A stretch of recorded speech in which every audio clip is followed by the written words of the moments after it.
Bueno, venga, pues seguimos aquí con muchos más temas que tenemos en el programa de hoy de Contigo a Diario. Y ya saben que los viernes tenemos un apartado dedicado precisamente a la psicología para ayudarnos en nuestro día a día. Y hoy tenemos aquí con nosotros a Andrea. Muy buenas, Andrea. Buenos días, ¿qué tal? Del Centro Cristina Andrades. Nos visita, Sí. yo creo que por primera vez tú, ¿no? Primera vez. Muy bien. Psicóloga sanitaria. Y hoy vas a hablar de un tema que la verdad que está un poco como en el cajón, apartado, pero muy a la orden del día. Hablamos de adicciones comportamentales. ¿Qué es esto, Andrea? Así es. Son las adicciones que no tienen nada que ver con ninguna sustancia y de lo que se trata es que la persona lleva a cabo una conducta repetitiva, la cual le genera placer y por lo tanto provoca una adicción. Por ejemplo, la adicción a las compras, al sexo, las apuestas, las nuevas tecnologías, ¿no? Entonces, estamos muy acostumbrados a hablar de lo que es las adicciones relacionadas con sustancias, pero este problema no tiene nada que ver con ninguna sustancia química, por decirlo así. Y son adicciones que hoy en día conocemos a mucha gente que las tiene, ¿no?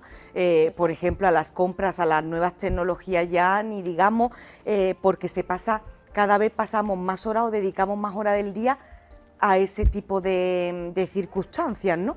Exacto. Yo creo que una de las cosas también importantes que muchas veces la gente me pregunta, ¿no? Bueno, ¿y cuándo es un problema? Porque cuando se consume una sustancia, el simple hecho de hacerlo poco o mucho ya nos alarma, ¿no? Pero, por ejemplo, ir de compras o apostar, que mucha gente también con el tema de los deportes apuesta.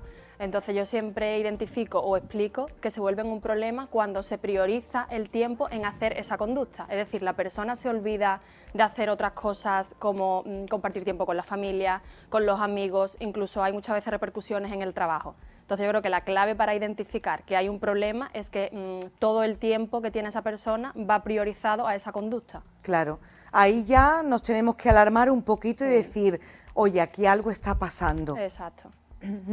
A la hora, por ejemplo, de pedir ayuda, ¿no? ¿Cómo podemos hacerlo? ¿O qué podemos hacer para evitar esa adicción? Pues esto es importante porque normalmente la persona que está metida en ese bucle y tiene ese problema, normalmente se autoengaña. Entonces es muy importante que los familiares, si están viendo cualquier tipo de conducta que cree que no es sana para esa persona, pues puedan pedir ayuda. Normalmente y muchas veces suelen venir los familiares. Entonces también nosotros lo que hacemos es trabajar con esos familiares para darle una serie de pautas para ver cómo pueden atraer al tratamiento a la persona que tiene ese problema.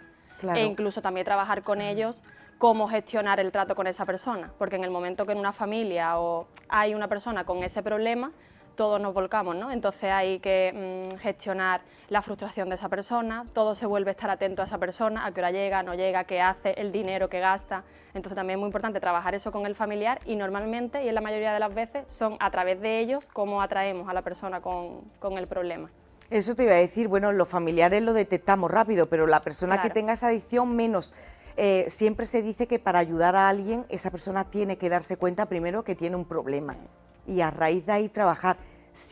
¿Cómo le hacemos ver, oye, mira, esto por ahí no va bien o esto tienes que cambiarlo?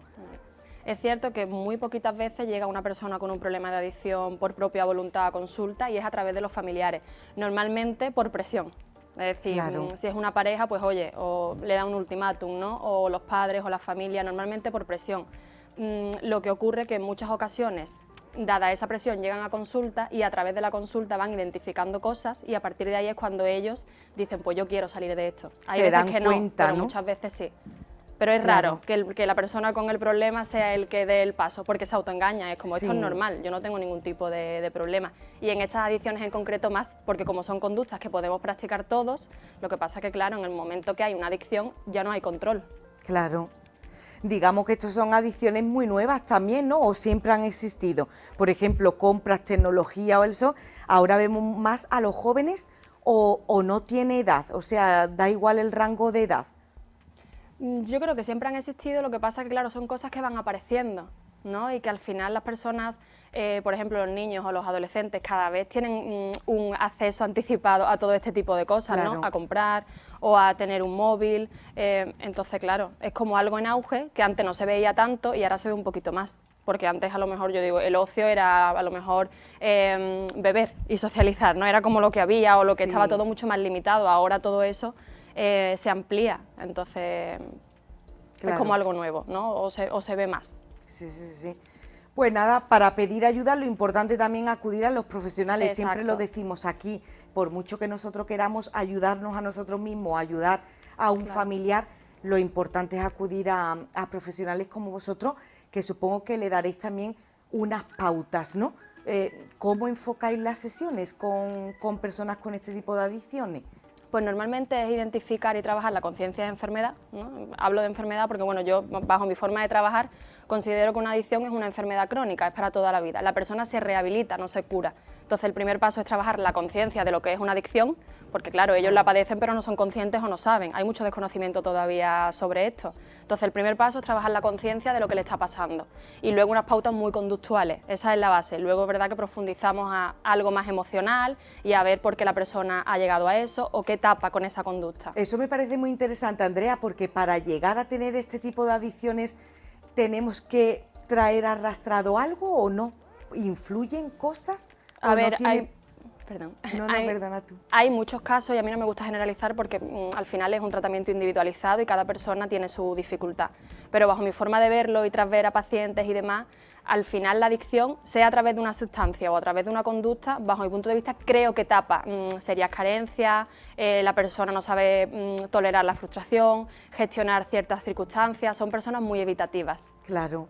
Que tienen dificultades a la hora de afrontar las distintas situaciones de la vida. Es como que siempre huyes de algo, ¿no? Y te refugias en algún tipo de adicción, ya sea no de sustancias, sino de las que estamos hablando. Exacto. Las más comunes, las que hemos dicho, hay más que desconocemos.